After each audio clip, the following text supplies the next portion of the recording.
The scenery was amazing on the way. So beautiful. Alaska and glaciers.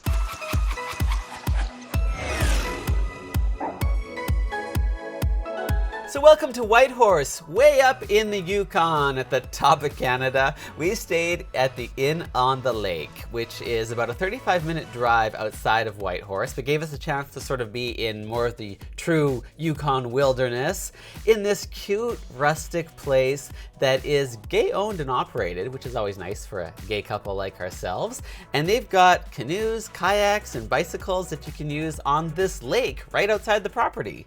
So we're just on the huge deck outside of our room. He said deck. And you know, we flew here with Air North, which is Yukon's own airline. And they still offer free food and offer free checked bag. Yeah, that's pretty rare.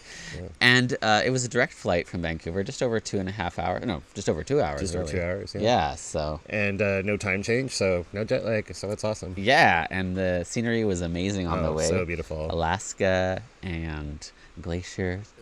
And now we're going to go check out the beautiful scenery around Whitehorse. Mm-hmm. Which we did by joining Who, What, Where tours to go on one of several tours that they offer, but this was the Whitehorse City Surrounds tour. So you get to check out the city itself and then the surrounding areas, learn about the history, the industry, the culture of the area, and just take in such beautiful nature and wilderness. I mean, I feel like this is just so picturesque, so like stereotypical Canada, you know, what I would hope everybody outside of Canada thinks of our country.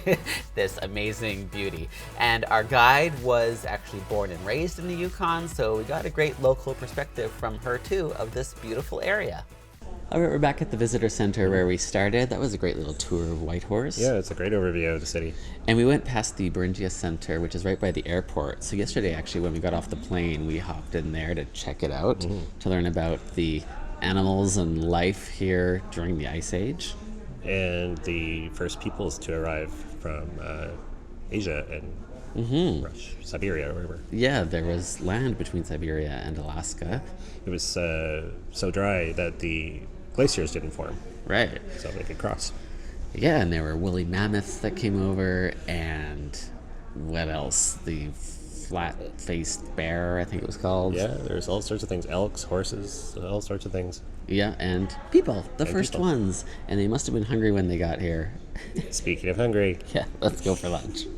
What a segue. So we went to Antoinettes, where, believe it or not, the owner's name is Antoinette. I mean, who would have guessed it? But she was born on the island of Tobago and now has this restaurant in Whitehorse. So it's international cuisine with some Caribbean infusion, and that's called a float. It's sort of a donut-y consistency, and it's just a little bit magical, honestly. But it's traditional, authentic ingredients here with some interesting cultural recipes. And did I mention how good that donut-y float thing is? Well, that was a pretty unique lunch. Yeah, it was delicious. In a unique place. So the Yukon isn't a province in Canada, it is actually a territory. Canada has 10 provinces and 3 territories. Yeah. And so a territory, it also has a premier, just like provinces do, but instead of having the same sort of powers that provinces do, really this area is just sort of run by the federal government. That's right.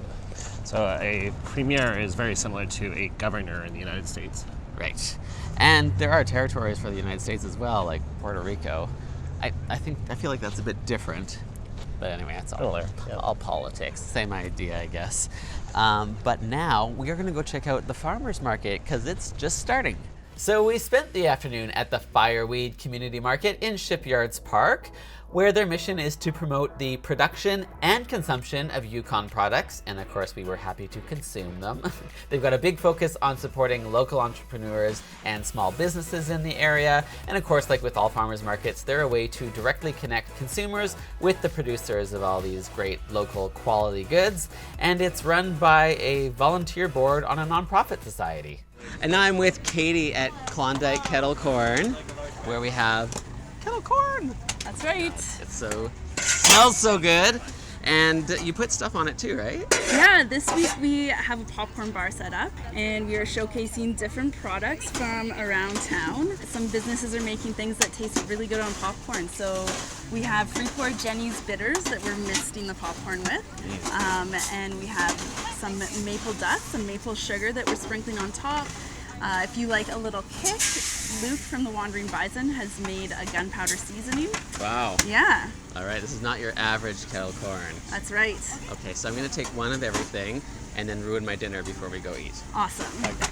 Which I didn't really do because we had a great dinner ahead of us back at the Inn on the Lake. Every day at 7 p.m. they have a 3-course chef's choice dining menu at their lodge family table. So you sit with other guests and enjoy their food, which is made with as many local ingredients as possible. And they've had everybody sit here from Canada's Governor General to artists like Jan Arden, and now even a gay vlogger and his boyfriend from YouTube.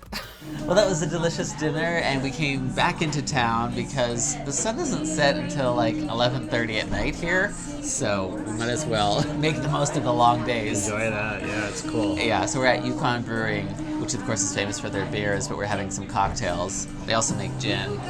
Well, Heath's is made out of beer, but also I think ice cream. Gin, whiskey, and vodka. Not in your drink. Not my drink. No, That's what they make. Like stout. So we're gonna have Lee's. Thank you so much for coming along with us on our day here in Whitehorse, and come back on Thursday to check out my hotel hangout video. And then next week we got somewhere else very cool to show you as well. Bye. Bye.